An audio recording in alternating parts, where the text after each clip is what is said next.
why the Son of Man? Why when Jesus walked around and throughout Judea calling himself the Son of Man, why that title was so important to the Jews and why it offended the Pharisees and Sadducees. You cannot explain why Jesus referred to himself as the Son of Man. You cannot explain why that was his preferred title if you are only drawing on the canonized Old Testament. But if you take the Book of Enoch and you understand who this Son of Man is predicted to be, what he represents, then you realize why they had to crucify him.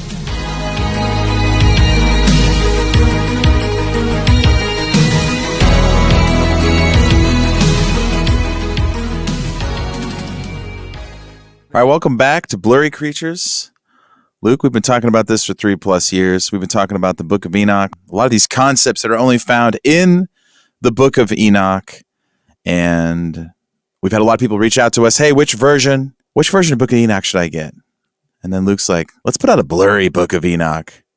Let's work with Tim, and we'll do it. Yeah, you're right. We've been teasing this for a while, Nate. We've been talking about we're doing a book. We're doing a book with Tim, and so this is the book. And this has been a labor of love, if you will. Been a lot of heavy lifting on the part of Tim Alberino, and also on our part to put out what we think is the cream of the crop, the top tier translation, formatting, and then of course Tim has done commentary on the Book of the Watchers, which, as you know, if you've listened to our show, is really the meat and potatoes of Enoch. It deals with an expose on the Genesis 6 event. And, we've had episodes on Enoch real early on, actually, with Jed Payne from Church and Other Drugs, to kind of talk about, how interesting this piece of Apocrypha is, and where it sort of fits in everything. And everyone from Dr. Michael Heiser onward, scholars, Dr. Judd Burton, and to pastors like Doug Van Dorn, to the incomparable TImothy Alberino, have talked about the importance of this book in not only from a historical context, but also from a biblical context, as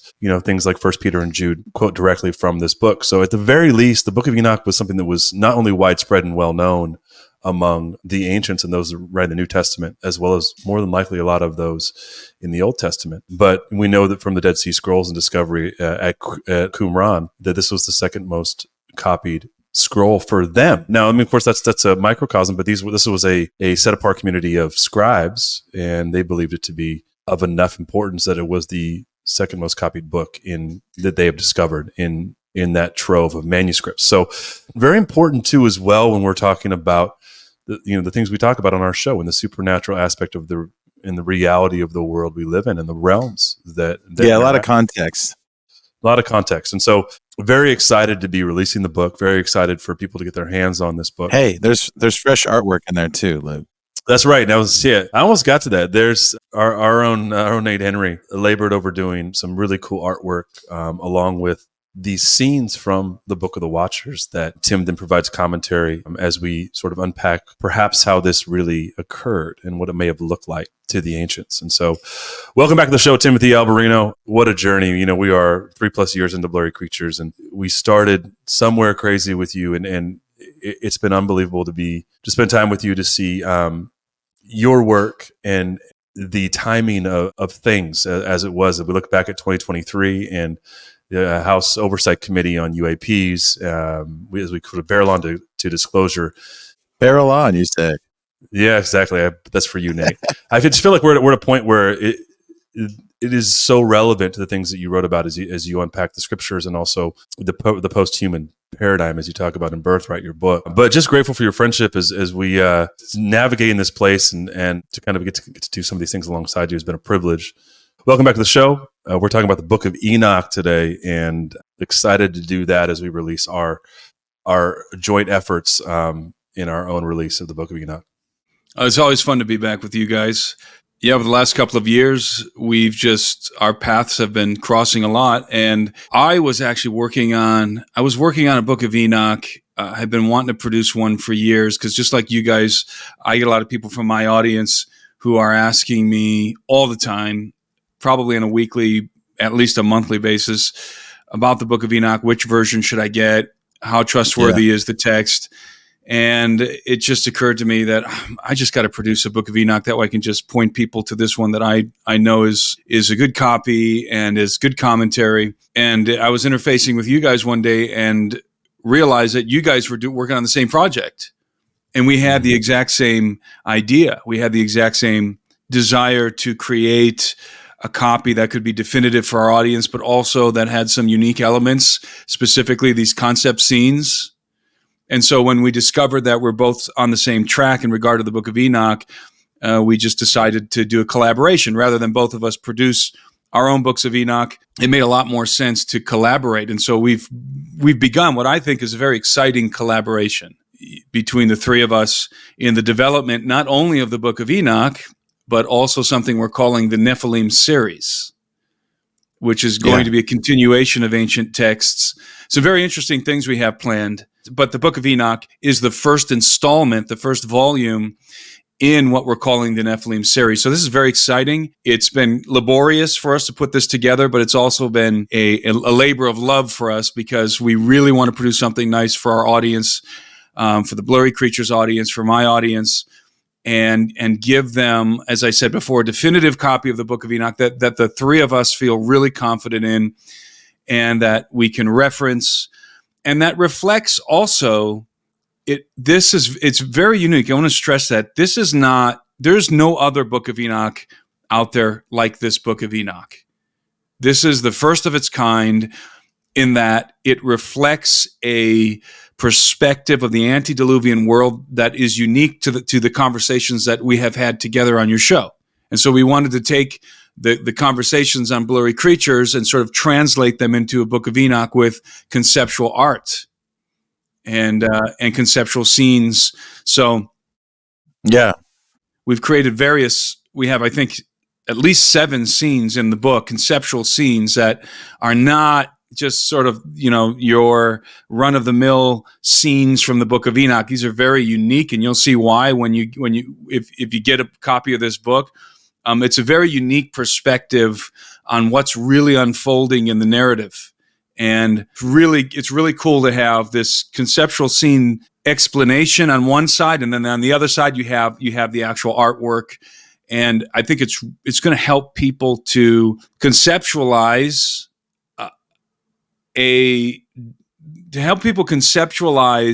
what's going on in the antediluvian world in a way that they perhaps otherwise would not be able to without this, let's call it, blurry Book of Enoch that we've produced. So I'm really excited about it. I think this collaboration is very fruitful, and the Nephilim series I think is going to be just tremendously popular.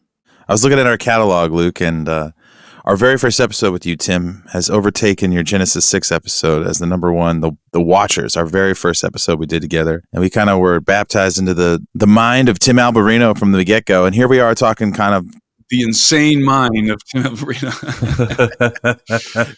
I love it, man. It really it helped our show kind of grow into what it's become. And you're a huge part of what Blurry Creatures is now. And it's cool to do this project together. But that episode was titled The Watchers, and that is like the biggest part of this Book of Enoch, the concept that I think a lot of Christians, and we grow up in the church and we miss these characters, and you only really hear about these characters in the Book of Enoch, but you're in the Bible itself, there's hints of these angels. What are these angels? Where do they come from? Is that sort of the focal point of the Book of Enoch? For my first question, is this the main thing that people take away from reading it? Yeah, the Book of Enoch. By the way, the commentary that we do in the conceptual scenes we provide them for the first portion of the Book of Enoch, which is called the Book of the Watchers. The Book of Enoch is divided into 4 sections. The first section, the Book of the Watchers, is the narrative. It's the main body that's where the narration is contained. And when I say the narration, I mean the story. That's where the story is, what I call the Enochian tale, is contained in the first section, the Book of the Watchers. Then you have the parables, and the parables are remarkable. I think that the parables provide a validation of the Book of Enoch in regard to let's call it its scriptural worth. Because in the Book of Enoch, in the Book of Parables, we have prophecies, oracles regarding the Son of Man, regarding Jesus, that are more specific, more detailed than anything that you're going to find in the Old Testament. And that may come as a shock to people, but it's true. The revelation of Jesus Christ in the Book of Enoch is, I would say, is more concise, is more specific than any other document on the face of the earth. Jesus was the coming of Christ, especially the second coming of Christ, the eschaton and the eschatological worldview of the apostles and of Jesus himself are derived primarily not from the Old Testament, but from the parables, but from the Book of Enoch. And again, that may come as a shock to people, but it's true. And when people read the parables, they'll see what I mean. It's just absolutely remarkable how specific these prophecies in regard to Christ are. And we know that the parables were written before the advent, the birth of Jesus. So what does the Bible tell us? What does Revelation tell us? That the testimony of Jesus is the spirit of prophecy. And so that if you have within the Book of Enoch, again, specifically in the parables, if you have the testimony of Jesus before the birth of Christ, then what you have is validation that this is indeed legitimate prophecy. Right? Yeah. That's the stamp of verification. I guess we could start with the age of the Book of Enoch. How do we know that its age, how old it is? We know for certain that the Book of Enoch, portions of the Book of Enoch, were written before the advent of Christ, before the birth of Christ. There are, as I said, there's 4 sections, 4 different books within the Book of Enoch. Book 1 is the Book of the Watchers. 2 is the Book of the Parables, or the Book of Parables, rather. 3 is the Book of the Course of the Heavenly Luminaries. And 4 is what's called the Dream Visions, or sometimes just called the Dreams. And the first 2 of those, the Book of the Watchers and the Book of Parables, as I said before, are unquestionably dated before the birth of Christ. The Book of the Courses of the Heavenly Luminaries and the Book of Dream Visions are likely not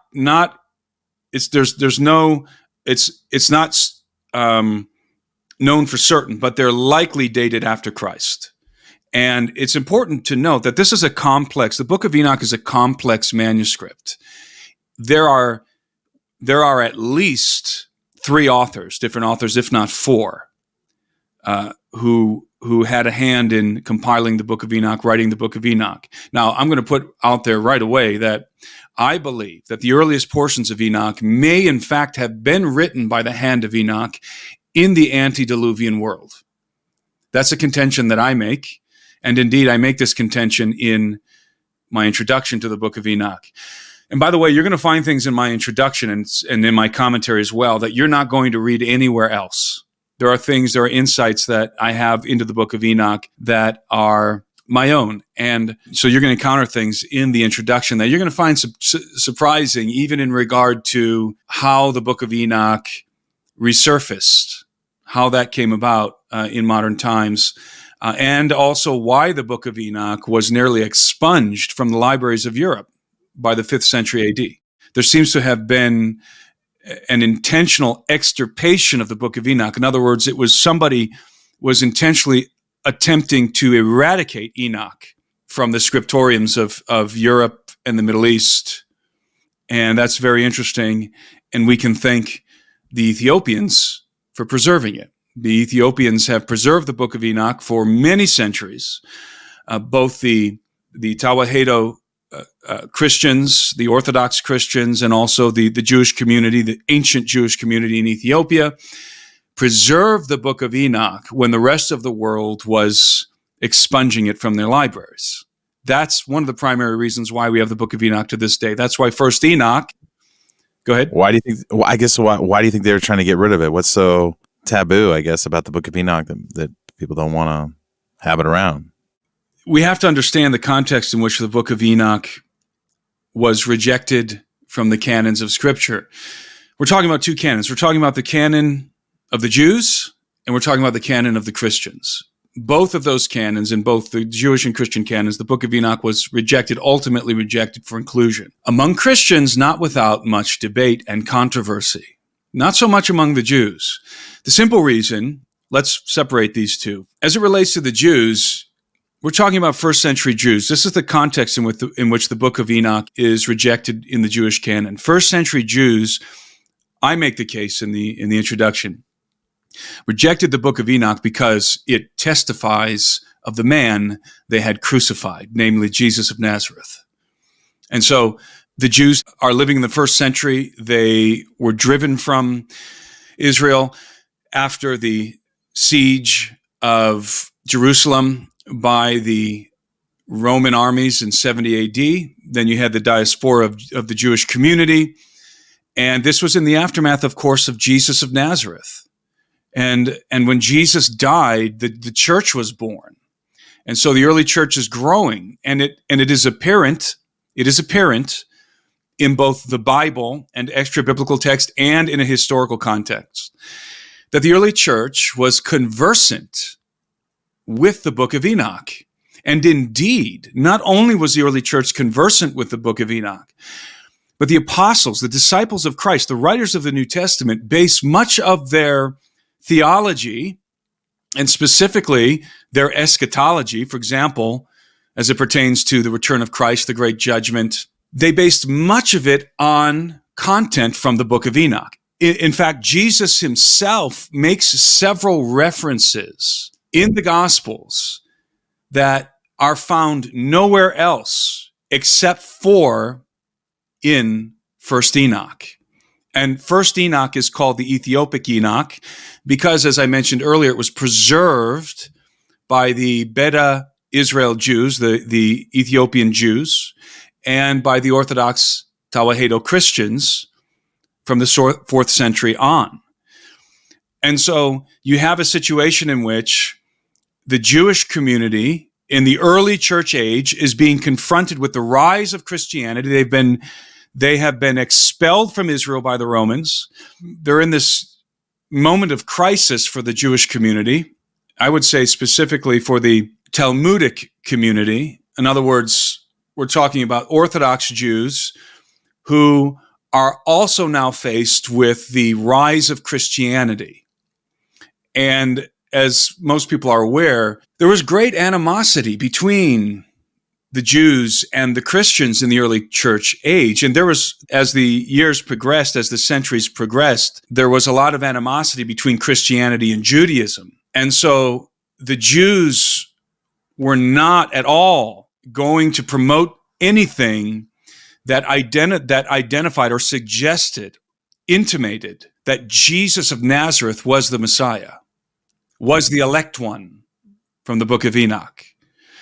And the Book of Enoch is, as I mentioned earlier, is the most powerful testimony of Jesus Christ that exists in the world in regard to scriptures that predate the birth of Christ.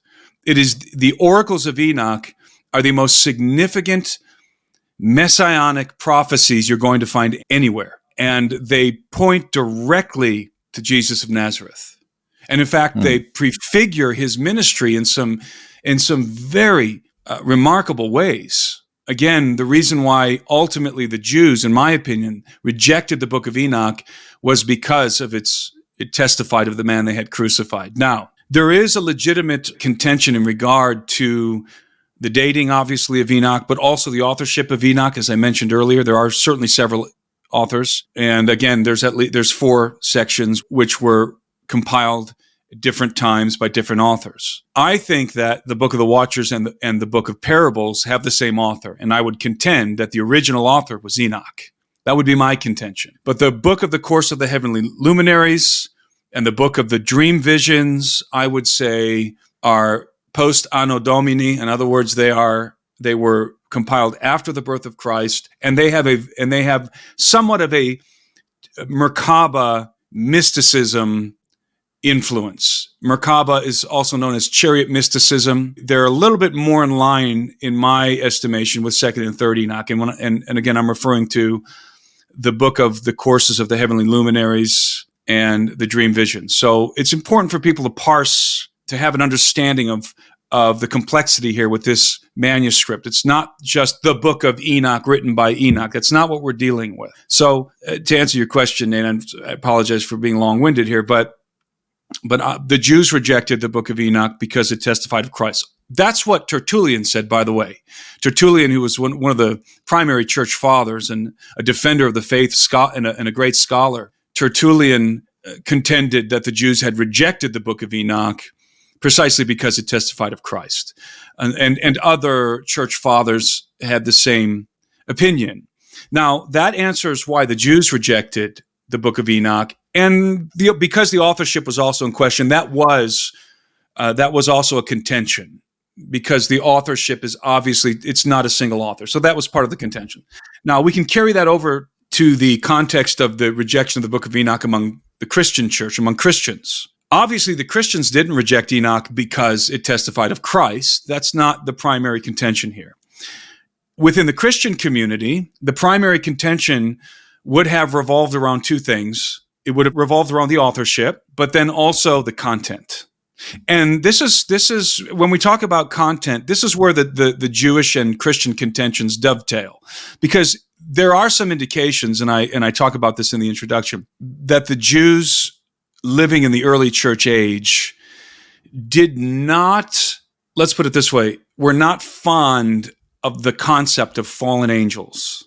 Specifically angelic beings who could copulate, and before copulation, who could succumb to sexual impulses and copulate with human women. There is some indication that that was the case. And I think that also was a contention among Christians. Some Christians were scandalized, I think, by the situation that is evident in the Book of the Watchers, the notion that heavenly beings, these holy watchers, a very high-ranking order of angels, could lust after and have sexual intercourse with human women was scandalizing, I think, for some people in the early church age. It is very important, though, to recognize that I am not referring to the early church in regard to the Church of the Apostles, to the disciples of Christ, because they quote from the Book of Enoch. We know Jude, for example, quotes from directly, verbatim, from the Book of Enoch. You literally have a passage that is copied and pasted from 1st Enoch into the New Testament. And it is done so in the context of inspired prophecy. And it is attributed directly to Enoch, the seventh from Adam. And so the early church considered the Book of Enoch, or at least portions of the Book of Enoch, as inspired scripture and legitimate prophecy. There's no question about that. As I mentioned earlier, Jesus himself makes references that can only be understood within the context of the Book of Enoch. I'll give you one quick example. Well, there's quite a lot, actually. There's quite a few, rather. And I'm actually scrolling through my introduction here, trying to get to a good example for you. Let's use this one. So here's a paragraph. I'm going to read you a paragraph from my introduction here. This is from the introduction that's actually in our copy of the Book of Enoch. There are quite a few remarks made by Christ in the Gospels that are direct references to eschatological content found exclusively in Enoch. While conversing with his disciples on the eve of his crucifixion, for instance, Jesus affirms, "In my Father's house are many mansions. If it were not so, I would have told you." That mansions are prepared for the righteous in heaven must read as a new revelations for those who are versed only in the biblical canon. But for those conversant with the Book of Enoch, the words of Christ ring with a familiar tone. And here's a passage now from the Book of Enoch. "And after that I saw all the secrets of heaven, and how the kingdom is divided, and how the actions of men are weighed in the balance. And there I saw the mansions of the elect and the mansions of the holy." Now, Jesus is saying in my Father's house are many mansions, and if it were not so, I would have told you. Now, that always struck me as a bit curious. Why is Jesus saying, if it were not so, I would have told you? Do you guys ever think about that? Why is he saying that? If it were not so, I would have told you. Because it's written somewhere, and he's affirming it. You see? And the question is, where is it written that there are mansions in heaven? Not in the Old Testament. In the Book of Enoch. And there I saw the mansions of the elect and the mansions of the holy. So Jesus is saying, it's true. I would tell you if it weren't. It's true. In my Father's house are many mansions. If it were not so, I would have told you. And then he goes on to say, basically, it is so, and I'm going there to prepare a place for you. And if I go and prepare a place for you, I will also come back to get you, to take you, so that you may be where I am. Paraphrasing. And so this is a really good example. When you plug in the context of Enoch, it's like a light bulb goes off in your head and you go, okay, now I get it. Why is he saying, if it were not so, I would have told you? Because the Jews of the first century would have been, and of the Second Temple period in general, would have been familiar with the Enochian text. And indeed were. There's no question about it. So that's one example. You're not going to find mansions in heaven in the Old Testament, but you are going to find them in the Book of Enoch.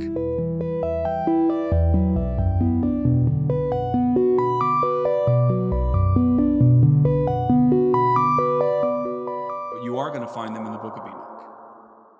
If you enjoy my analysis on these topics and would like to hear more from me, I invite you to join the Alberino Analysis Members Community, where you will gain access to my weekly private briefings, live stream Q&A sessions, behind-the-scenes updates on my current projects and expeditions, community features that facilitate interaction with myself and other members, early access to tickets for events I happen to be conducting, and a convenient mobile app to keep you notified and up to date on everything I publish.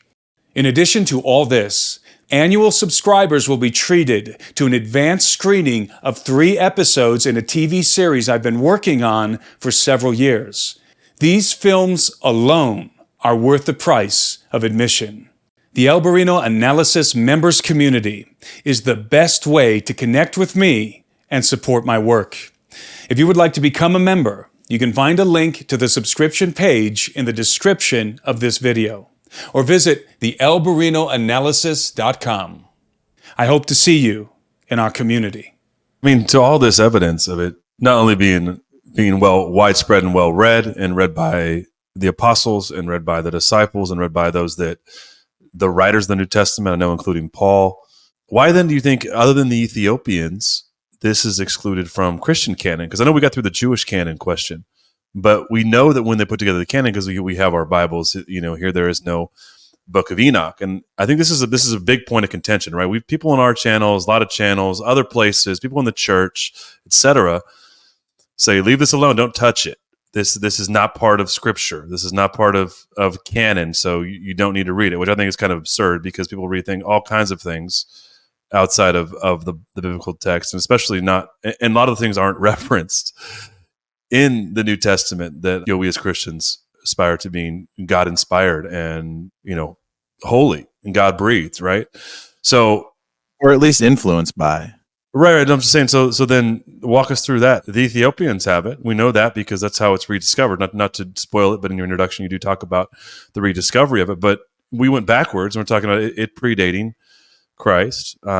Also, the familiarity with this book was widespread at the time, in the time of Jesus, so much so that Christ references it, as you pointed out, and we know that Jude, the apostles, and Peter in First Peter directly quote word for word, and the Old Testament. I believe now this can be contended certainly, but I believe that the writer of Genesis is quoting the Book of Enoch, or at least is copying and pasting the passage in Genesis 6 directly from the Book of Enoch. And when I say the Book of Enoch, let's remember the Book of Enoch in its current form, those 4 sections I talked about earlier. That's probably not the scroll that they had, the scroll that they had would have certainly had the Book of the Watchers and the Book of Parables, but maybe not necessarily the Book of the Heavenly Luminaries and the Book of Dream Visions. Yeah. So they're quoting from something that exists out there that does reflect at least portions of what we know today as the Ethiopic Book of Enoch. And there's no question that the writers of the Old Testament were conversant with this manuscript in whatever form it had in that time. So we're talking about a very ancient manuscript that has come down to us today in the form of the Ethiopic Book of Enoch because it was the Ethiopians who preserved it, right? Right. I also want to make a point here too, Tim, before you get into that next part, that you can go to the Ethiopian and people can try to poke holes in that, but what you can't poke holes in is the archaeological record, right? So we know that once they found the scrolls at Qumran with the Essenes that predate Christ, that the Ethiopian copy is actually correct in its translation, exactly right. Because we have not the originals, of course, but we have original or copies of Enoch in the language that predate all of this. So it's exactly you can right. draw a linear, you can verify and draw a linear verification. I think that's very important because people could go and say, well, the Ethiopians, they would have had the New Testament, so they could have just, XYZ cut and paste. And you go, yes, they could have, but they didn't. We know this because of what was found in Qumran in the caves and what the Essenes had. That's right. And I think that's a you got to peg that one to the board and say you can do what you want, say what you want about Enoch, but the archaeological record reflects this, and that this absolutely. That's exactly what I was about to say. Absolutely. Oh, I got you. Yeah. That is the salient point, is that you can criticize and critique the Ethiopic Book of Enoch, but the problem is that the version that was discovered among the Dead Sea Scrolls in the caves of Qumran is exactly the same in the portions that were preserved there. Exactly the same. So the Ethiopians were using probably the same document, the same source material as the scrolls in Qumran. So the Book of Enoch was obviously not originally written in the language of Ethiopia. In this case, the liturgical language of Ethiopia, which is Ge'ez. That's what the Ethiopic copy of Enoch was written in. The original copy of Enoch was either written in Aramaic or Hebrew, or a combination of both, and probably in an even more ancient language before that. Again, I would contend that the earliest portions of Enoch were written by the hand of Enoch in the antediluvian world. So that is a great point. Now, returning to come back and answer this question, I'm sure is making people anxious out there, and that is why did the Christians reject it? Because that is probably the most important question on people's minds listening to this. Let me once again read a paragraph here from my introduction, because I say it better in writing than I can say it verbally to you now. So I write this: in contrast to the Jews of the same period, most Christians readily embraced the concept of fallen angels, but even they were scandalized by the sexual escapades of the Holy Watchers. Coupled with doubts concerning dating and authorship, as well as the position of the Jews, the unseemly content of Enoch seemingly tipped the scales against its induction into the Christian canon. It might have been convenient for those who simply could not accept that angels were capable of lusting after and copulating with human females to reject the Book of Enoch on grounds of dating and authorship. Whatever the case, the Enochian influence on Christian theology faded into obscurity, and following in the line of Talmudic rabbis, the sons of Seth interpretation of Genesis 6 became the dominant view of the Catholic Church by the late 4th century AD, in no small part thanks to Augustine. Now, Augustine is or Augustine, as some people say, is the main reason why the Book of Enoch was ultimately rejected in the canon. That's kind of a different subject, but that really was the death knell for the inclusion of the Book of Enoch into the Christian canon. Augustine did not want the Book of Enoch included in the canon. And it is important to note, though, that I do not believe that the primary contention, contrary to popular belief, revolved around the authorship and dating when it was being deliberated by the early church in regard to its inclusion in the canon. And the reason why I think that is because they could simply have included the portions of the Book of Enoch which they knew to be ancient. Again, considering that Jude quotes verbatim from the Book of Enoch. They could have simply included those portions and then excluded the portions that were likely written after Christ, or the dating of which was just too uncertain.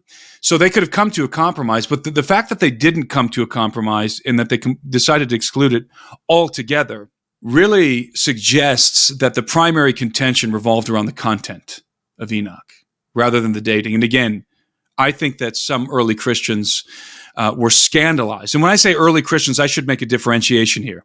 I don't mean early church age Christians. I'm talking about in the Catholic era. Some of these Catholic scholars during these councils decided that they didn't like the content of Enoch. That was a major factor in militating against its inclusion into the canon of Scripture, in the Christian canon. I'll also read this just so that people know there was widespread support, actually, for the Book of Enoch to be both received in the early days as Scripture and then later on inducted into the canon. I write this: despite the controversy, more than a few prominent church fathers held a favorable view of the Book of Enoch, and some even referenced it as Holy Scripture.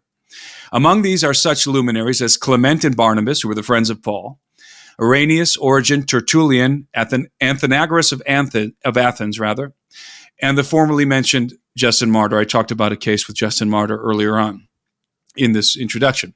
Tertullian, the famed scholar and defender of the faith in Carthage, was particularly vociferous in support of Enoch, even contending for its inclusion in the canon. And then I go on to quote from his treatise on the apparel of women, which he makes a strong case that the Book of Enoch was likely, in his opinion, preserved by the Spirit through the flood, obviously via Noah, and ultimately delivered to the descendants of Abraham in the form of Scripture. So I believe that if you were to walk into a synagogue during the time of Christ, say, if you were to walk into a synagogue, let's say the synagogue in Jerusalem, and you had access into their scriptorium, where all of their scrolls are kept, all of their sacred scrolls are kept. Number one, you're going to find a lot of documentation there. You're going to find a lot of manuscripts that we don't have in the Bible, more than a few, I would venture to guess. And among them, you're going to find the Book of Enoch. It may not have been called the Book of Enoch, but you're going to find the Book of the Watchers and the Book of Parables, or some or portions thereof. And I make that contention very strongly. I think, in my mind, it's an irrefutable fact that they had the Book of Enoch in some form in the scriptoriums of the synagogues, because the Bible references it so often that it's inconceivable that they would not have had some sort of a scroll, some scripture that was derived from, or rather that what we have today called the Book of Enoch was derived from. And so I believe that much of the Old Testament, I don't have to say that I believe in this case. I know it's known. It's a known fact that certain allusions in the Old Testament are direct references to the Book of Enoch, and certainly in the New Testament, there is no question then when Peter talks about the angels who sinned and who are chains in Tartarus, there's no question whatsoever that Peter is referencing the Enochian tale. None, zero. He's talking about the Watchers, and all scholars know this. This is not a contention among scholars. It's a contention among certain Protestant denominations. It's a contention among certain theologians, perhaps, but it's not a contention among scholars. They know what the reference is. It is a direct reference to the Enochian tale, to the Book of Enoch. The same can be said, obviously, for Jude, who also references those angels. Go ahead. Go ahead.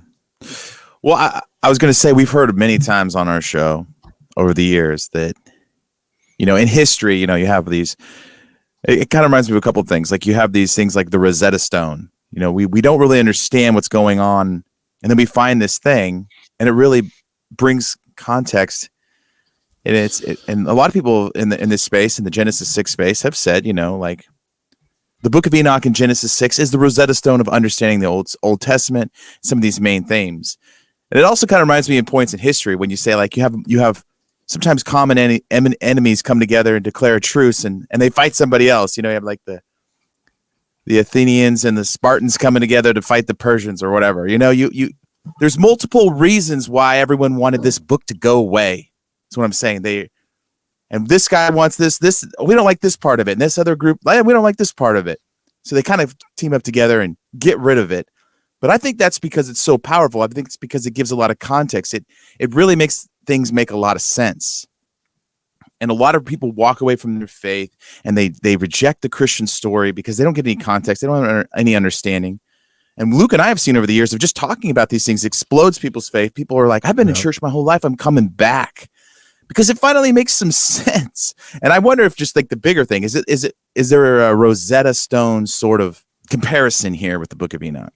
Yes, there is. In fact, I think that's an accurate description of the Book of Enoch. The Book of Enoch is in some ways a Rosetta Stone for both the Old and New Testament. Now, let me give you an example. Again, I'm going to reference my introduction here. We know that Jesus preferred among all of the prophetic messianic epithets available to him, he preferred the title Son of Man when referring to himself. Why is that? Why does Jesus call himself the Son of Man?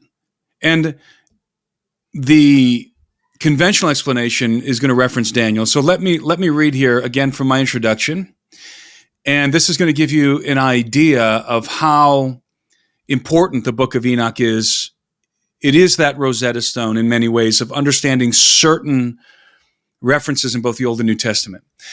I'm reading from my introduction, recalling that the oldest portions of 1st Enoch, chapters 1 through 71, were most certainly written before the birth of Christ, we can examine their content as it relates to the testimony of Jesus. Of all the prophetic epithets pertaining to the Messiah in the Scriptures, Jesus oddly preferred to refer to himself as the Son of Man, a title that is not found in the Old Testament.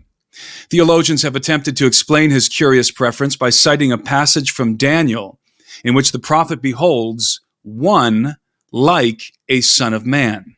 And here's that verse. I saw in the night visions, and behold, with the clouds of heaven, there came one like a son of man. And he came to the Ancient of Days and was presented before him. And to him was given dominion and glory and a kingdom, that all peoples, nations, and languages should serve him. His dominion is an everlasting dominion which shall not pass away, and his kingdom one that shall not be destroyed. That's Daniel 7:13 through 14. Then I write this.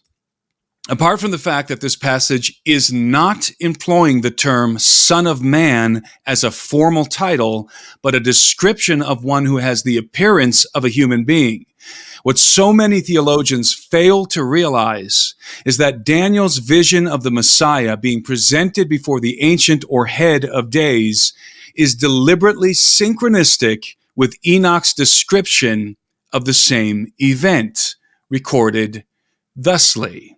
Now, this is from the Book of Enoch. And at that hour, that Son of Man was named in the presence of the Lord of Spirits, and his name before the Head of Days, yea, before the sun and signs were created, before the stars of the heaven were made. His name was named before the Lord of Spirits. He shall be a staff to the righteous, whereon to stay themselves and not fall. And he shall be the light of the Gentiles, and the hope of those who are troubled of heart.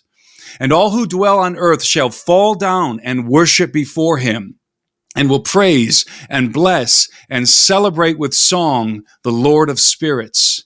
And for this reason hath he been chosen and hidden before him, before the creation of the world and forevermore. And the wisdom of the Lord of Spirits hath revealed him to the holy and righteous, for he hath preserved the lot of the righteous, because they have hated and despised this world of unrighteousness, and have hated all its works and ways in the name of the Lord of Spirits. For in his name they are saved, and according to his good pleasure hath it been in regard to their life. And then I'll read this final paragraph I write here. Unlike Daniel, Enoch employs the term Son of Man as a formal title ascribed exclusively to the promised Messiah. Long before Jesus was born of Mary in Bethlehem, Enoch foresaw that the Son of Man would be a staff to the righteous and the light of the Gentiles. The very core of Christian doctrine is revealed in the pronouncement, for in his name they are saved. When Jesus referred to himself as the Son of Man, the meaning was crystal clear in the minds of the Jews. The Pharisees and Sadducees understood exactly who he was claiming to be, precisely because they were well versed in the oracles of Enoch. Jesus was not merely declaring himself to be a Son of Man, but the Son of Man, according to the Scriptures. And I go on to give some more examples of this. And so, for those who are unfamiliar with the Book of Enoch, the verse I just read from Enoch may seem shocking to you. It certainly did to me when I first read the Book of Enoch. Shocking precisely because here is a manuscript that is written before Christ. And you can argue whether it was written by the hand of Enoch. That's really irrelevant. The point is, it's written before Christ, and yet it is prophesying of the Son of Man in a way that is more conspicuous and concise than any Old Testament messianic prophecy. He shall be a staff to the righteous, whereon to stay themselves and not fall. And he shall be the light of the Gentiles. This is in the Book of Enoch, written before the birth of Jesus of Nazareth. In his name, they are saved. These are New Testament doctrines. So clearly, the messianic content in the Book of Enoch is, in my mind, validating its authenticity, because the testimony of Jesus is the spirit of prophecy. And if you have a manuscript which testifies of Christ according to the Scriptures, specifically according to the revelation of Christ himself and of his disciples, then you know, if you're a Christian, that this is true, that the testimony of Enoch is true, at least as it pertains to the messianic content contained in the book of parables, which is where this extraction from the Book of Enoch, where I extracted it. I think it's just, and this is one, by the way, of dozens, literally dozens of passages, of messianic passages that are predicting the ministry of Jesus of Nazareth in a way that, as I will say again, is more specific than anything you're going to find in the Old Testament. Even the crucifixion is prefigured in the Book of Enoch, because you have several instances in the Book of Enoch in which you run across this very interesting phraseology,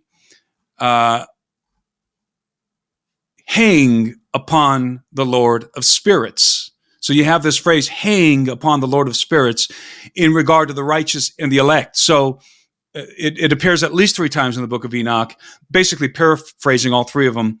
It says that the righteous and the elect, and when I was 16 years old, when I got my first copy of the Book of Enoch at a Barnes & Noble, and I was reading it, I remember reading it, sitting there in Barnes & Noble reading this, or rather, I think it was actually in Borders. And I was just my heart was pierced when I read in the parables that the righteous and the elect, and this is what I saw in my head, hang upon the Lord of the spirits. Yeah. That phraseology is just absolutely mind-blowing to me, because here you have a prefiguration of the crucifixion of Christ and the notion, which becomes a New Testament doctrine, that we are what? Crucified with Christ. Yeah. We hang upon the Lord of spirits through Christ, that it is his crucifixion, it is that it is the Son of Man who is going to redeem us, and that the righteous, that he would be a staff to the righteous, that it would be through him that we have access to the Father, that he would redeem us and reconcile us to the Father. These are, if you're just reading the Old Testament, Yes, you can derive that from, there are certainly many messianic allusions in the Old Testament that that the Messiah is going to save his people from their sins. Yes. And many allusions to the crucifixion. There's a handful of allusions in the Old Testament that are quite specific, right, to the crucifixion. But some of these New Testament documents are nowhere fleshed out in the Old Testament like they are in the Book of Enoch. And that's why certain scholars who want to debate, there are certain scholars, although the majority of scholars, there's no debate that the Book of Enoch, the earliest portions of the Book of the Watchers, the Book of Parables, predate the birth of Christ. There are some scholars who are holding out. Why are they holding out? Because they simply cannot believe that these things were written of Christ before he was born. And they simply cannot believe that the apostles, that the writers of the New Testament were drawing upon the Book of Enoch in the formulation of their doctrines. They have to put the Book of Enoch contemporary with them, or even posterior to them, to the apostles and the writings of the New Testament. And it's because it is so synchronistic with the New Testament. Indeed, anyone familiar with the New Testament, when you read the Book of Enoch, I'm going to venture that some of you are going to be reading it with tears in your eyes, because you will be seeing these explicit prophecies, the oracles of Enoch, that are predicting the advent, the birth of Christ, the birth and death and resurrection of Christ in a way that is just tremendous. And as I said, so concise and so prescient. And then you're going to see the doctrines of the New Testament when you see them in the context of the Book of the Watchers and the Parables. The New Testament, it's like it adds so much contrast and color to what the New Testament writers are saying, because you're realizing where they're deriving so much of this from, and why the Son of Man, why when Jesus walked around and throughout Judea, calling himself the Son of Man, why that title was so important to the Jews and why it offended the Pharisees and Sadducees. You cannot explain why Jesus referred to himself as the Son of Man. You cannot explain why that was his preferred title if you are only drawing on the canonized Old Testament. But if you take the Book of Enoch and you understand who this Son of Man is predicted to be, what he represents, then you realize why they had to crucify him. Tim, how much do you think that the Book of Enoch, it's like these, you're given all the clues, but you have no idea how the story is going to play out. You know, it's like a choppy movie. Can't really see it all. But I don't know if I have a question as much as I'm just trying to think, like, do you think that the Book of Enoch is just too much information and it gives too much clarity, and it's rejected because people kind of they like a faith that's confusing. They like to debate it. They don't really want to know. Well, here's an answer for you. Here's kind of a black and white answer for you. And we sort of reject those things. The Book of Enoch certainly, and I don't know if this answers your question, but the Book of Enoch certainly informs the Christology of the New Testament in a way that the Old Testament does not, or at least it's certainly an expansion on the Old Testament, or the writings of the Old Testament. I would say that the prophecies of the Old Testament are actually an expansion on the Enochian manuscript, the Enochian text, which predate them. As I said earlier, that vision of Daniel, the vision of Daniel of the Ancient of Days, ancient or head of days, is synchronistic with Enoch's vision of the Ancient or head of days, and the one I read was just one of a handful of them in the parables, very detailed. So when Jesus comes on the scene, it's a very interesting question. How much did his adversaries, and when I say his adversaries, I'm not just referring to the Pharisees and Sadducees. I'm referring to the devil and his angels. How much did his adversaries recognize? They knew who he was. There's no question about it. The Gadarene demoniacs who came running at Jesus, threw themselves at his feet and said, "What have you to do with us, oh you Son of God?" They knew who he was. They recognized exactly who he was. Why have you come to torment us before the appointed time? By the way, referencing the Gadarene demoniacs, that question that they asked Jesus when they see him on the shore of Galilee in the land of Gadarene, when they see him, they recognize him as the Son of God. But who do they know the Son of God to be according to the Scriptures? They know that the Son of God is the judge who is going to judge not only mankind, but the angels and the Nephilim, their offspring. Because the Nephilim and the angels that are condemned and are in chains in the abyss or Tartarus, they are awaiting the day of judgment. And that day of judgment is yet to come. And there is one who is going to preside over that day of judgment. And that one is who the Book of Enoch designates as the righteous one, the elect one, that Son of Man, who is the Son of God. And so even the title Son of Man is a prefiguration, is predictive of the incarnation of Jesus Christ, who would be born through Mary, be born into our condition as a human being. The very title Son of Man, because Enoch makes it clear that this Son of Man is also the Son of God. And so that in and of itself is in a remarkable prophecy regarding the incarnation of Christ being born into the human condition. But these demons, they recognize that the Son of Man is here. What is he doing here before the appointed time? They didn't realize that Jesus would come twice. See, they knew he would come at the end of the age, at the day of the Lord, to execute judgment. They knew that, and they knew that that was him. Why is the great judge walking on the earth before the appointed day of judgment? Now, if you're just referencing the Old Testament, when you encounter this story in the New Testament of the Gadarene demoniacs, you don't have the context of, number one, who these demons are, where they come from, and number two, why they would ask Jesus this question. Why have you come to torment us before the appointed time? The only way you're going to understand this dynamic, the only way, is if you read the Book of Enoch.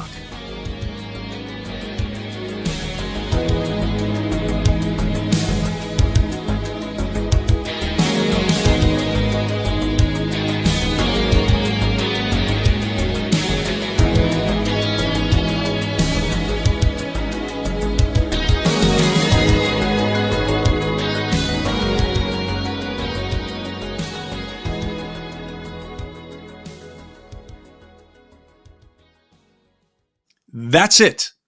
Now, you can say, well, if you're familiar with Second Temple Judaism, yes, because Second Temple Judaism is based upon certain apocryphal books apart from the Scriptures, and also specifically, and I would say most importantly, the Book of Enoch. So, yes, it's that Rosetta Stone concept again. How are we to understand even what a demon is without the Book of Enoch? The answer is, you can't. Again, you can say, well, we know Second Temple Judaism, but the Second Temple Judaism is deriving from the Book of Enoch. So, in many ways. So here's a scene that everybody knows about, right? In all of these contemporary churches, everybody knows about this scene with the demon-possessed Gadarenes that approach Jesus. And yet, how many of them realize that the context is the Book of Enoch? Namely, that Jesus is the judge. Jesus is the judge. So the fact that the Son of Man is going to judge all of mankind at the end of the age is hinted. There are hints of this in the Old Testament, but it is explicit in the oracles of Enoch. Explicit. And in fact, when the spirits of the giants, this is where, of course, your audience knows this by now. I'm very confident that the spirits of the giants who were slain either in the great civil war, hybrid civil war that they fought amongst themselves, or by the flood that ensued afterward, that their spirits, once they proceeded from those dead bodies of the Nephilim, they became evil spirits on the earth. And they continued on in the post-Diluvian age after the flood as evil spirits. And this is, in fact, their curse. And we've talked about this, I'm sure, many times. And how would you know that reading the Old Testament? How would you know that reading the New Testament? How would you know that if you're a Christian sitting in church and your pastor's preaching on the Gadarene demoniacs? How would you know that these are the spirits of the Nephilim? You wouldn't. But you know what? The early church did. Well, I mean, it reminds me kind of what Luke and I deal with a lot, and a lot of people in this space. In modern terms, how can I put this in modern terms? A lot of people watch the 90-second clip of whatever is being posted on social media, and then they make their judgments, and they come to their conclusions based on the 90-second thing, and they don't watch the whole thing. They don't have any context of the backstory. And so, we always go viral and we get hate mail from you said this crazy thing in 90 seconds, and it's supposed to be like in a teaser to go back and read the beginning of the book and catch yourself up to speed of why I said what I said. But nobody does that. Nobody has any context. So yeah, we were told a lot of things growing up in the church. We were given these huge monumental moments with no context, and it was really hard for a lot of us. And then you get to a certain age and you wonder, you're like, is this all, do I actually believe any of this? And a lot of people sadly walk away from their faith because they don't know. That's true. So it's amazing though. I never thought about the demons. Somewhere along the line, they told them they were going to get judged. Somewhere along the line, these big themes happens. There's backstory. Oh, it's specific it's explicit in the Book of Enoch that they're going to. I'll just quickly read this. I'm sure someone has read this. That comes from Jasher or Jubilees. And this is from the Book of Enoch. And now the giants who are produced from the spirits and flesh shall be called evil spirits upon the earth, and on the earth shall be their dwelling. Evil spirits have proceeded from their bodies because they are born from men and from the holy watchers is their beginning and primal origin. They shall be evil spirits on the earth, and evil spirits shall they be called. Evil/unclean, by the way. We'll get to that. And as for the spirits of heaven, in heaven shall be their dwelling. But as for the spirits on earth, which were born upon the earth shall be their dwelling. And the spirits of the giants afflict, oppress, destroy, attack, do battle, and work destruction on the earth, and cause trouble. They take no food, but nevertheless hunger and thirst, and cause offenses.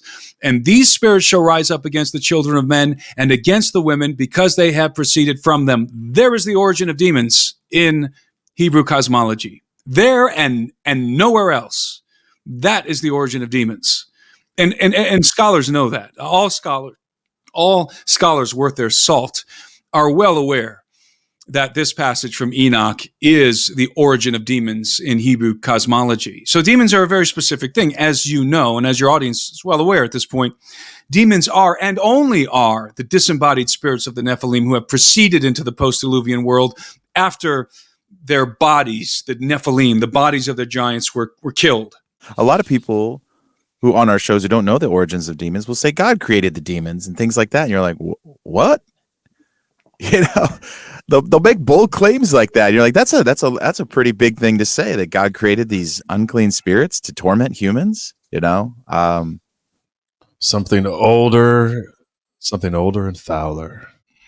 But also as it relates to the Gadarene demoniac, now we know where those demons came from, because they're inhabiting these men. Right, because they're ravenous, they're vagabond spirits wandering the earth. They're ravenous, they're hungry, they're thirsty. I contend they have all the impulses of the flesh. They have all the desires of the flesh, including sexual desires, without the equipment, without a body to fulfill those desires, to satisfy those desires.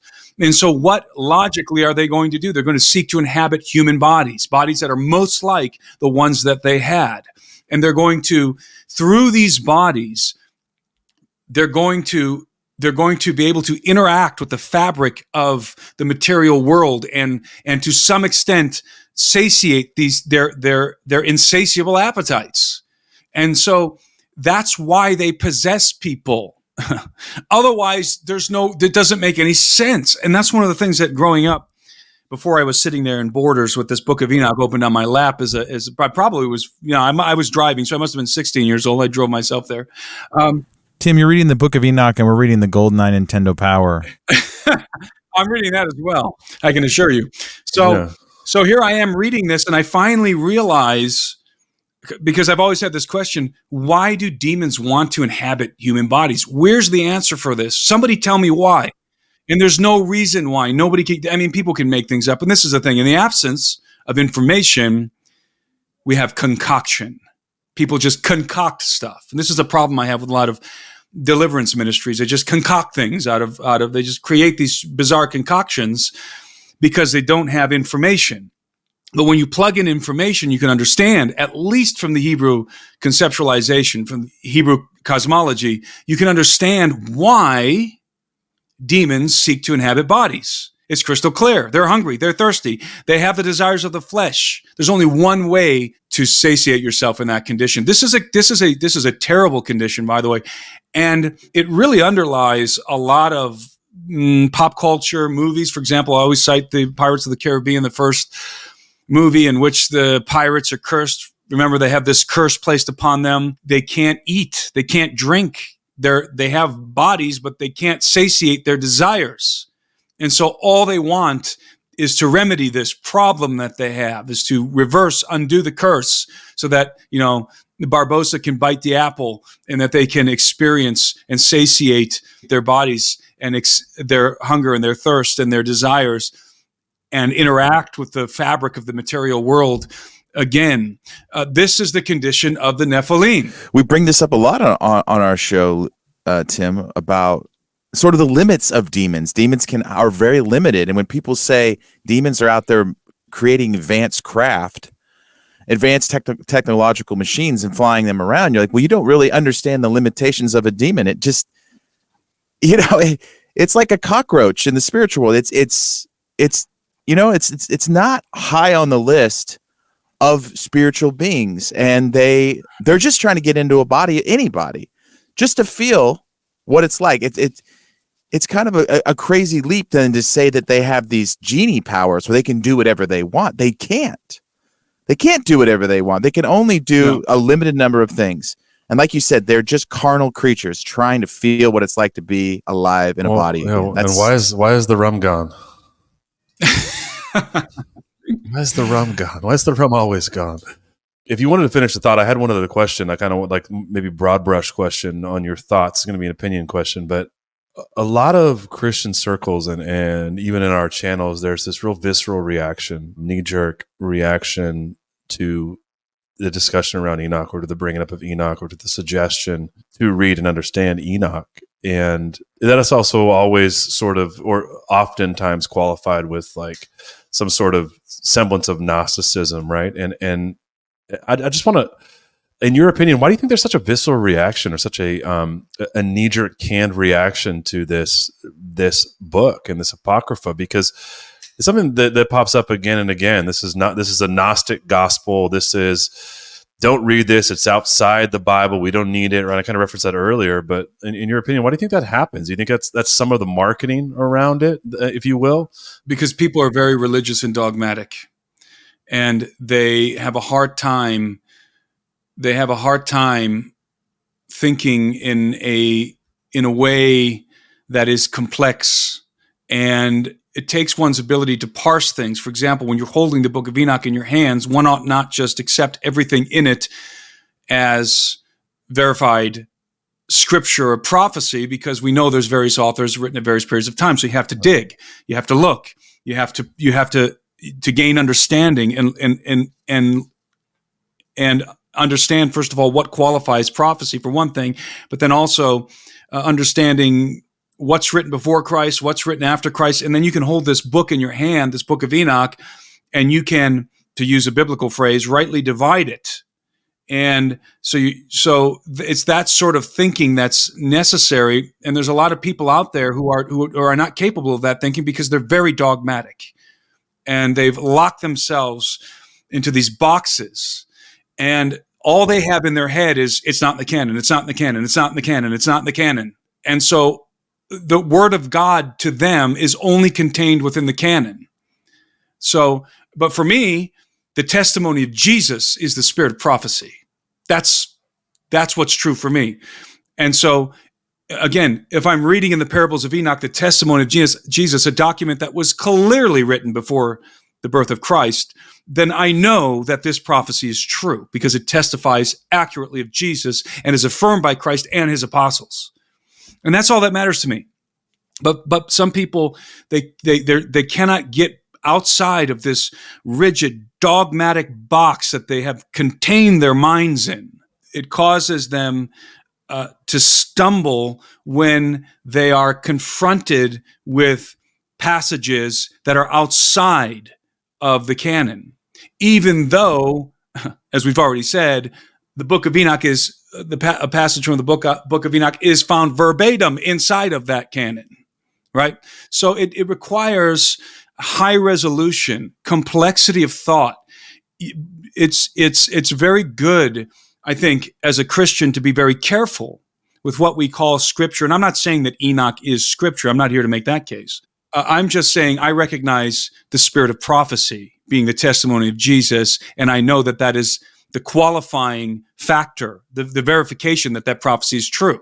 Okay, so this is a complexity that you have to adopt, I think. If you're going to comment on the Book of Enoch, then first read it, and read it with an ability to parse and to be complex with the text, and to not. So, because some people will just say the Book of Enoch is true. It's true. It's true. Now, I wouldn't say that. I'm not going to hold up the Book of Enoch. This isn't our copy. This is a copy I've had since I've had for 20 plus years. Our copy is being printed right now, but I'm not going to hold up this Book of Enoch and say, this is true. No, I'm going to hold up this Book of Enoch and I'm going to say some of this is true. And that's how we ought to approach these things. But people are very dogmatic. People are very dogmatic. They want black and white. And that leads to that visceral reaction that you're talking about, Luke. And on one hand, I understand it, but on the other hand, it's time for people to grow up. If you're listening to Blurry Creatures, especially, you're going to have a higher resolution perspective on things if you're going to try and make sense of all the things that we talk about on here and that your other guests talk about. So let me tie up this last thing we were saying before we move on.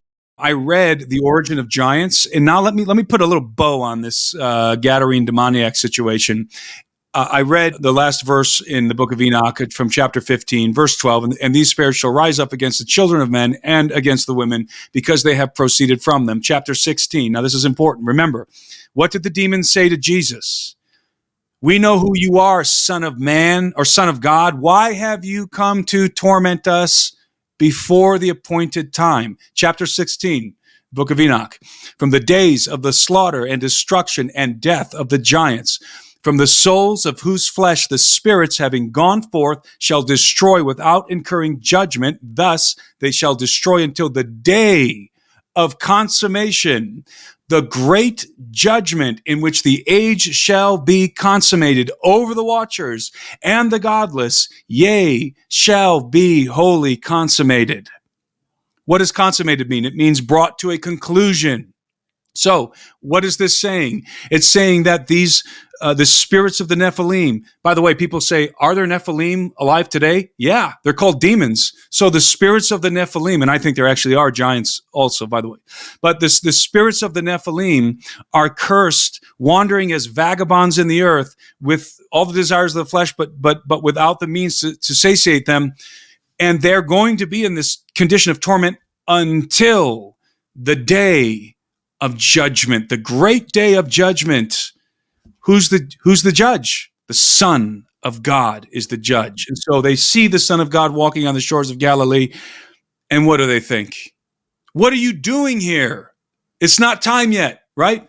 So I'm just highlighting like the mansions in heaven and this. I'm just highlighting these things so that people can understand that there's a lot more context available to a lot of these very mystifying things in the Bible. And that's what excites people, I think, about your guys' podcast and what you guys do so well, is you help to inject context. And a lot of it's speculative, a lot of what I say is speculative, but it helps us to begin to, I think, expand our paradigms and certainly as it pertains to the Book of Enoch and how it plugs in to the biblical text, how it synchronizes with the biblical text.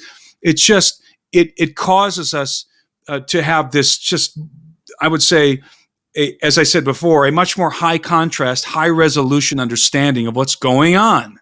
We see this with modern filmmaking. Like, you have to understand the Marvel verse to understand this snapshot of the Marvel movie, right? Or you have to understand this Star Wars film. You have to go back and watch the Star Wars. And even the Star Wars film starts in the middle and you're confused. And like, Jesus comes at a specific point in time in history, kind of in the middle of history, if we think that this is all wrapping up pretty soon.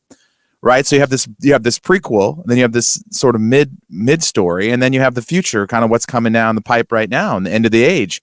And so we're all kind of very tightly looking at just the Bible with no context. And we're all interpreting it with these wild conclusions because no one wants to watch the third or the first movie. We're just kind of all trying to figure out what's going on in this second film. And we have no idea, like, why are the characters doing what they're doing? Why are they saying what they're saying? And I think that's the best way I can think about it in just like a modern context of, like, you can come to wild conclusions based upon limited knowledge. Absolutely. Absolutely. Yeah, that's right. I've seen pastors get up and preach whole messages based on passages from the Bible. For example, this passage in 2 Peter about the angels who are bound and chains, and totally get it wrong because they're not referencing the source. They're not referencing the Book of Enoch. And so they walk away with this ridiculous interpretation because they are ignorant to or have refused to consider the Book of Enoch, from whence the passage is derived. And there's a lot of that out there. We've said this many times, is when Jesus says, on this rock I will build my church. The Catholic Church took that literal, and they have the bones of Peter underneath St. Peter's Basilica, and they don't look at where they're at, the Temple of Pan, the cave to the underworld, this rock, this actual cave that Jesus is saying this from. Yeah, no, I know exactly what you're saying. So you take Enoch and you're plugging in that context, and it's becoming much more comprehensible. Now, I want to say something here before we run out of time. When you read the Book of Enoch, and I've said this 5 times already, but the Book of Enoch has 4 different sections. Basically, there's a couple of other sections, but basically it's got 4 sections, 4 different divisions, written at different periods of time, probably by different authors. I say probably because I think that definitely by different authors, but the Watchers and the Parables I think have the same author. That can be disputed, but that's my opinion. It's important that when you read past the Book of Parables, okay, so for those of you who've read the Book of Enoch, who are reading the Book of Enoch, or who are going to get our Book of Enoch and read it, when you read past the parables, you are entering into a portion, you're entering into content, and even within the parables, by the way, in a portion called Enoch's Journeys Through Earth and Sheol, you're going to encounter content. So even within that pre-Christ portion of the text that predates the birth of Christ, you're going to encounter highly esoteric content in this book. Esoteric meaning very strange, prophetic, visionary content. Please keep in mind that all of it is in the context of a dream or various dreams and visions. So Enoch, for much of the book, especially after the parables, but even within the parables, Enoch's journey through the earth and Sheol, you're going to be presented with all kinds of very, very strange things, okay? Especially in the book of the Courses of the Heavenly Luminaries, which I do not believe is written by Enoch, by the way. But let's stay within the parables. So I'm going to keep this because after the parables, when you get into the Course of the Heavenly Luminaries and the dream visions, I think you're drifting into some Merkaba mysticism there, and I don't consider it to be on the same level of authenticity as the Book of the Watchers and the Book of Parables, and that's why we provide, by the way, commentary. That's why I provide commentary on the Book of the Watchers, because I only have commentary on the narrative portion of the book and not on the esoteric stuff, precisely because it is esoteric in nature. But I'm going to stay in this comment I'm about to make. I'm going to stay within the portion of the book that we know is written before Christ. Okay, so you're going to encounter visions. Enoch has a couple of dreams, and he relates some very strange things in these dreams. And I'm making a point here because I get confronted with people all the time who say to me, and this is one-dimensional thinking. This is that black and white one-dimensional thinking I was referring to earlier. I get confronted by people all the time who say to me, "Do you believe in the Book of Enoch?" And that's a stupid question, first of all, because my answer is always going to be what I said previously. I believe in some of the Book of Enoch. I believe that some of this book is true. All of it is valid, by the way, for understanding Second Temple Judaism. So it's very, very valid in an academic sense. Very important, very valid on many levels, right? Understanding some of the terminology that you find in the Bible. It's a wonderful academic document. Some of it is absolutely prophetically accurate, and I would put into the same qualification as Scripture based on what Scripture provides as the validating mechanism, which is, again, prophecy regarding Christ, which is true. So, but these vision dream sections that you're going to run into, people confront me, as I said, if you believe in the Book of Enoch, well, what do you think of this? And they'll hit me with a vision or dream that Enoch had. How can you believe that something referencing the stars, for example, that the stars move because they're blown by the east wind or something like that, right? How can you believe anything this book says if it's so stupid, scientifically speaking? That's one side of the equation, right? The other side of the equation, I get the other people, namely people who subscribe to the flat earth theory, will say to me, well, you believe in Enoch, right? Some of it. Well, how then can you not subscribe to flat earth? Because Enoch says this, that, and the other. And it says, for example, that the stars are these and the planets are these and blah, blah, blah. And so you get this very interesting conversation going. On the one hand, people are trying to discredit the Book of Enoch because of its scientific illiteracy. And on the other hand, people are trying to convince you that in order to believe in the Book of Enoch, you have to believe in the flat earth or some other theory, right? It's this weird thing going on all the time with me in my confrontations with people, my encounters with people. I don't really have confrontations, my encounters with people. I'm sure you guys get this all the time as well. So this is very important. So I'm going to demonstrate to you something I've been saying for a long time and that I think is authenticated, validated in the Book of Enoch. I'm famous for saying that when you read prophecy, when you read anything that's prophetic in the Bible, you need to understand it's esoteric by nature, supposed to be esoteric. It is the glory of God to conceal a thing, okay? And it is the glory of the kings to find a thing out. So when you confront prophecy, you're dealing with iconography. You're dealing with symbolism. You're dealing with metaphor, allegory. And that's all you're dealing with, okay? You are never dealing with anything literal, ever. That's not the context. It's not the point of a dream or a vision. If God wants to show you something literal, he will pick you up and bring you to heaven and show you. And I will submit that that has never happened. How do I know that's never happened? Because Jesus said that no man at any time has ever ascended or descended from heaven save the Son of Man. So I think that the context for all the rest of this prophetic stuff is dreams, visions, perception, okay? It's interpretive. It must be unpacked. Okay, so now, in the Book of Enoch, we have this. This is within the Enoch's journeys through the earth and Sheol, which is inside of the parables. Enoch is having a dream in which, and much of the Book of Enoch is involved in this dream. Enoch is having a dream in which various angels are showing him things, and he's seeing things, and he's being shown, things about the moon and the sun and the stars and so forth. Okay. And again, if you're reading this from as a secular person, you're going to say, oh, that's interesting, but that's really stupid, scientifically speaking, right? So I'm going to read you this little portion. And I saw other lightnings and the stars of heaven. This is within the context of one of these dreams.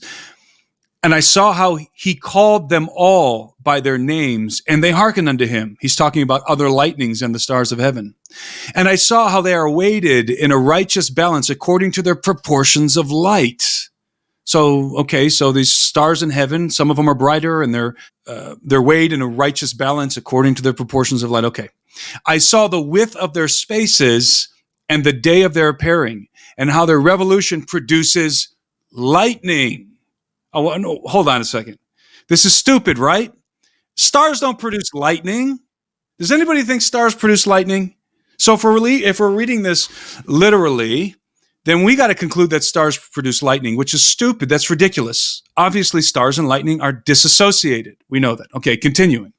So, and how their revolution of the stars produces lightning. And I saw their revolution according to the number of the angels, and how they keep faith with each other. Okay, now we have to concede, if we're going to take the Book of Enoch literal, this dream, that the revolution of the stars is according to the number of the angels. Okay, that's really weird. All right, continuing. And I asked the angel who went with me, who showed me what was hidden. What are these? Now, this is very important for those of you who are reading the Book of Enoch. Please hear me, and we're going to read our Book of Enoch. And he said to me, the angel, the Lord of spirits hath showed thee their parabolic meaning. Literally, their parable. Okay? Now the angel's going to tell us what that stuff I just that Enoch was shown means. These are the names of the holy who dwell on the earth and believe in the name of the Lord of the spirits forever and ever. You see what happened there? So you've got this weird dream that Enoch's having, and it's the stars and lightning somehow are associated, and how the stars are weighed in a righteous balance according to their proportions of light, okay, and how the width of their spaces and the day of their appearing are according to the number of the angels. So here we go. I'm being confronted over here by the scientific people, secular people. This book is stupid. How can you believe it? Obviously, lightning doesn't have anything to do with stars. And over here on the other side, I'm being approached by the wooden literalists who are saying, wait a minute, you have to believe this because it's in the Book of Enoch. And if you don't believe it, then you don't believe in the Bible or the Book of Enoch. You know those kind of people. And what I've been saying, and I love that this is in the Book of Enoch, what I've been saying is, no. Both of these people are wrong. This is esoteric. This is encrypted information that must be interpreted. It's parabolic. The Book of Enoch is largely metaphoric, allegorical, and parabolic. And so is the Bible, by the way, especially as it relates to the prophecies. And so it has to be unpacked. And here, the angel unpacks it for him. He said, I'm going to show you what their parabolic meaning is, what their metaphorical, symbolic meaning is. And it's a very... and it has nothing to do with science literacy or a literal reading of the thing. It is representing the names of the holy who dwell on the earth and believe in the name of the Lord of the spirits forever and ever. So it represents believers, those stars, and they're being weighed in the balance according to the proportions of light. That's just saying that they're being weighed in the balance according to what they've done in the earth. And see, so this is why is that so important? Because I want people who are in the Book of Enoch right now, who have read the Book of Enoch or who are going to read the Book of Enoch, to plug that in, okay? Plug that into your reading of the Book of Enoch. It is vitally important that you do so. And you will get much more out of it. And I just wanted to make sure that I got that in to this conversation. I love it. I mean, it reminds me of the story of the dream of King Pharaoh. You know, and Joseph, he brought all his guys to try to interpret this dream, and they got to bring Joseph in. Like, exactly.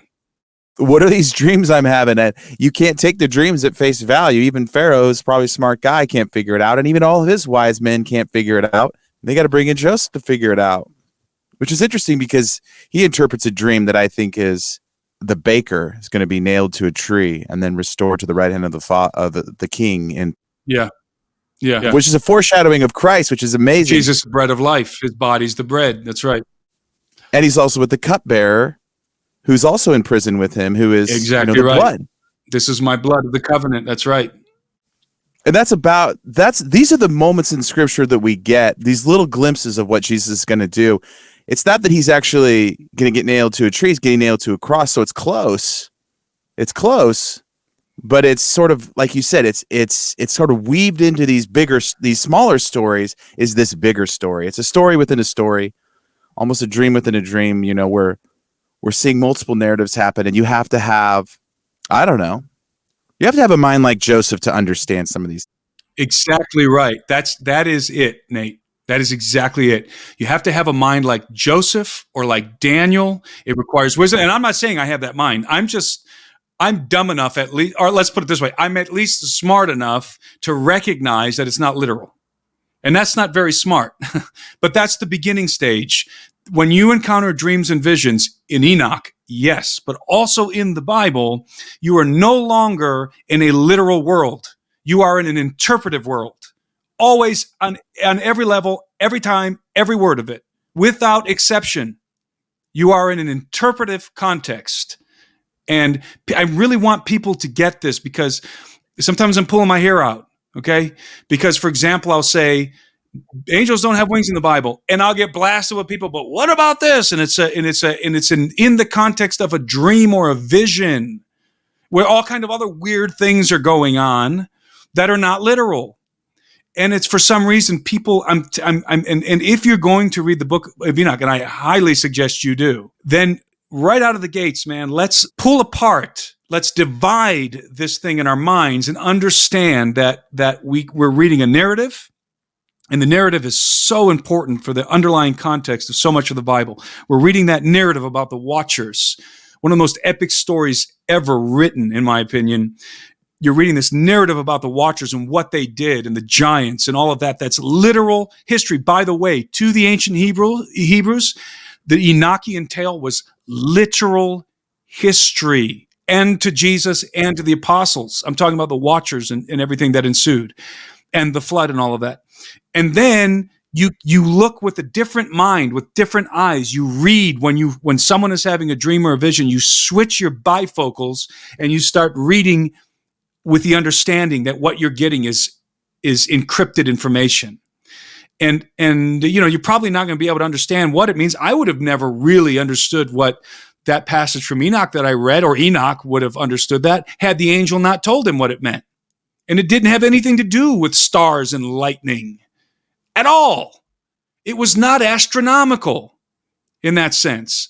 It was symbolic, allegorical of something else that is very practical and real. So I encourage people, as you're about, because I know a lot of people are probably already ordering the book, our Book of Enoch right now. As you're getting this book into your hands, I want you to understand something. You are holding a very complex manuscript. You are holding in your hands, when you hold the Book of Enoch, as I keep saying, some of the most remarkable, extraordinary prophecies of Jesus Christ, written long before he was born, that are self-validating. In other words, in my estimation, rise to the level of Scripture because they're true and accurate and testify of Jesus. And you're reading one of the most epic stories that's ever been written in regard to the Watchers and the giants. It is a fascinating read. And then on the other side, when you get to the esoteric stuff, you are going to be very well informed. At the very least, when you get into the older portions of the book, you're going to be well informed of the cultural trends and perceptions of Second Temple Judaism, which is really important. And so you've got this document, the Book of Enoch, out of all the apocryphal manuscripts, out of all of the other things that you can read in addition to the Bible, I would go so far as to say that the Book of Enoch is the most important of them all. And I think that the Book of Enoch, I mean, think about this, guys. Let's assume for a moment, okay? Let's assume that Enoch is indeed the author of the earliest portions of the Book of Enoch, the Book of the Watchers and the Parables. Enoch wrote them with his hand, and they were preserved, just like Tertullian said, through the flood by the agency of the Spirit of God to be delivered to us. So that means that Enoch, who's the seventh from Adam, writing in the dawn of mankind, is addressing his book to those who would be living in the dusk, to us, who would be living at the end of the age. That sends chills down my spine when I think about that this document, that this manuscript very well may have come from the dawn of mankind in the antediluvian world, passed through the generations, conserved even through the 5th century when it was expunged from the libraries of Europe. The Ethiopians conserved it. Had they not, it would have been lost forever. But there it was, conserved in the Ethiopic church and in the Ethiopic synagogues. And now we have this document. And what are the opening verses of the Book of Enoch? I'm scrolling down to it. I've got it in front of me here. The opening verses of the Book of Enoch, the words of the blessing of Enoch, wherewith he blessed the elect and righteous, who will be living in the day of tribulation, when all the wicked and godless are to be removed. That's verse 1. That's Enoch chapter 1, verse 1. So he's saying that this is being written for the righteous who will be living in the day of tribulation, when all the wicked and godless are to be removed. Now, there's a duality there, which I talk about in my comments. I won't give it away here, but in my comments, I have a comment on that. Verse 2, and he took up his parable and said, Enoch, a righteous man whose eyes were opened by God, saw the vision of the Holy One in the heavens? Who's the Holy One? And we're going to get into this. Not here in this conversation, but as you read the Book of Enoch, you're going to realize that the Book of Enoch is, above all else, a revelation of Jesus Christ. That is what the Book of Enoch is. That is the primary function of the Book of Enoch. It is a revelation of Jesus Christ. So continuing on, which the angel showed me. So the vision of the Holy One in the heavens, which the angel showed me. And from them I heard everything, and from them I understood as I saw, but not for this generation, but for a remote one, which is for to come. Is that us? Is he talking about us? Could be. Is he not saying, the rediscovery at Qumran really sort of makes that feel like it's the case. Exactly. And what you're saying makes a lot of sense of how we try to come to the conclusions on our show, Tim. It's not just the Book of Enoch. It's like we started with this idea of like, what the heck is Bigfoot, right? And you have all these scientific people who refuse to look at any of the woo-woo that comes along with this creature. And then you have all these like spiritualists that say that, oh, it's just this thing that comes through portals and is a spirit of the woods. And you're like, wait a minute. This thing's tracks on the ground and dumps in the yard, but it's also talking to people telepathically. So it's a blend of all these things. It's some weird, it's some animal. It's you know what I mean? And it's like you have to open your mind to like both sides, but you have to land in the middle somewhere and realize that you have to have multiple perspectives and you have to have multiple like arguments with yourself to kind of sort through some of the stories and the information. Like you can't just take anything as without kind of processing through. I need more data here. I need to make sense of this. I need to climb through that. And I know it's silly to compare it to Bigfoot, but you can get pigeonholed, and you can deny things because like, no, I absolutely don't think it's this. So I'm not going to look at any of the information that can counter what this predetermined conclusion that I've come to. And it's sad. It's sad. A lot of Christians, you have a lot of fundamentalists who reject the Book of Enoch, and you have a lot of sort of progressives who reject the Book of Enoch too. You have these both sides that reject of Christianity, that reject the possible answers that this book can be had. And I guess my last question would be like what happens to Enoch is what this guy sounds like a badass, and does he just hop in a UFO and cruise off, or what? What do you think? There's some interesting things. I mean, we don't have time to go into all of the different theories. Most people just assume, he went to heaven. Well, that's not necessarily true. He had visions of heaven. He may have gone to heaven. There's some debate there. I think it's Paul who says by faith Enoch was translated into heaven. So there's a debate as to how was he translated to heaven. Was he translated to heaven in a vision? Just like Paul said, I know a man who had who basically, in paraphrasing Paul, went to heaven. Not sure if it was in the body or in a dream or vision, right? That could be the same kind of thing with Enoch. There's no question he had visions of heaven. But we do know for certain that Enoch was taken away he was living among his brethren. He was living among the other sons of Adam, and he was literally taken away. And his activities, as it says in the Book of Enoch, were with the Watchers. He was chosen to be an intermediary between the Watchers of heaven, by the way, the Watchers of heaven, the good guys, and the bad Watchers. Because Enoch is not just dealing with God, he's dealing with the good Watchers in heaven who are talking to him and who are that divine council stuff that Mike Heiser talked about, are deliberating over the sentencing and the judgment of the bad Watchers on earth. And Enoch is the go-between. By the way, why is Enoch the go-between? Because he is a human being, and it is human beings who have authority on earth. And so Enoch is being used as the emissary, and he's representing mankind as that intermediary in interfacing with the Watchers. Well, he has jurisdiction. He's got jurisdiction, Tim, because the crimes exactly committed right. were And on I earth. do have some of that commentary in the book.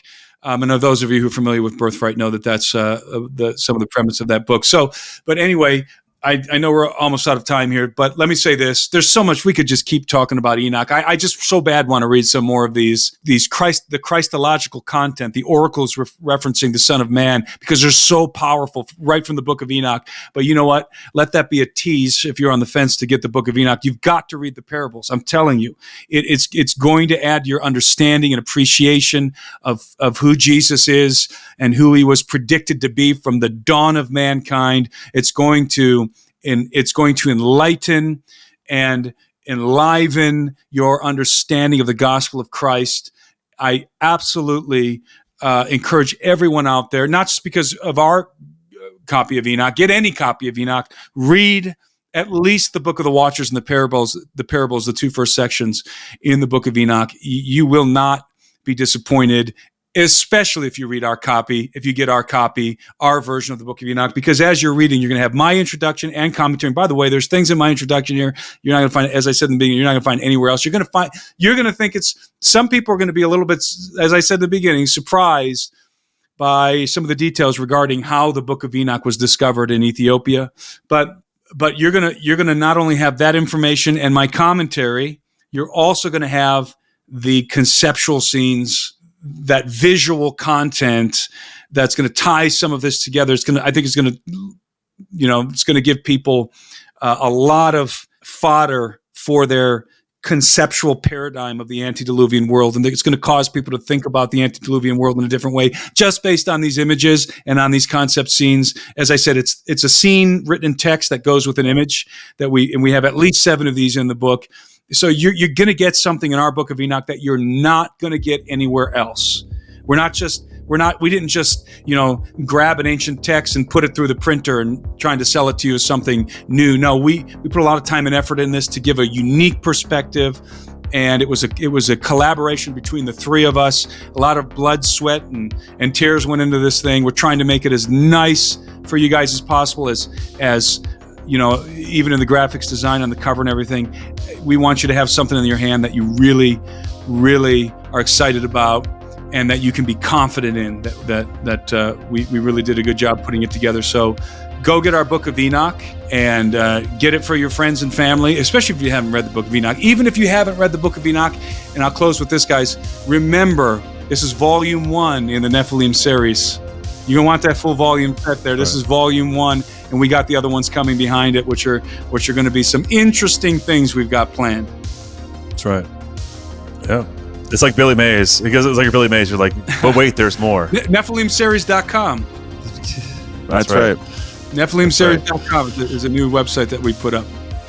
Yep. I think we're all tempted to believe the story that we're a part of is boring. And I think Enoch injects a lot of seriousness into the conversation. It is not boring. We're not living in a boring story, and Christ surely has been on the verge to come save humanity from the get-go, and it makes that the gospel so much more powerful, so much more epic. And I think a lot of people, when they see it that way, they come back, they come running back, like the prodigal son, which is a lot of what we talked about on our show. But thanks, Tim. Thanks for doing this project with us. Thanks for collaborating with the Blurryverse and all the fans out there that have loved your episodes. We're excited for a lot of projects in the future, more episodes. Who knows what's cooking up in the old mind of Tim?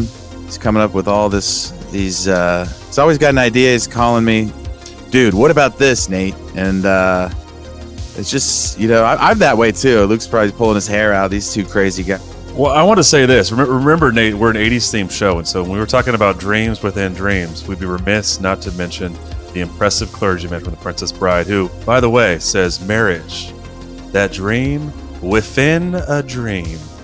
So not only do you have esoteric prophecy as dream within dreams, but you also have marriage. Princess Bride, baby, 1980s. Tim Alberino, thank you very much. Hey, go check out our book, available on Amazon. Also available anywhere you can find books online, mostly Amazon. But Tim, thanks so much. Looking forward to many more projects, conversations, and the like. Grateful for your friendship and your time spent here with us. Yeah, this has been a great collaboration. Super exciting, and we're going to keep it going. Roll that time cop, Nate.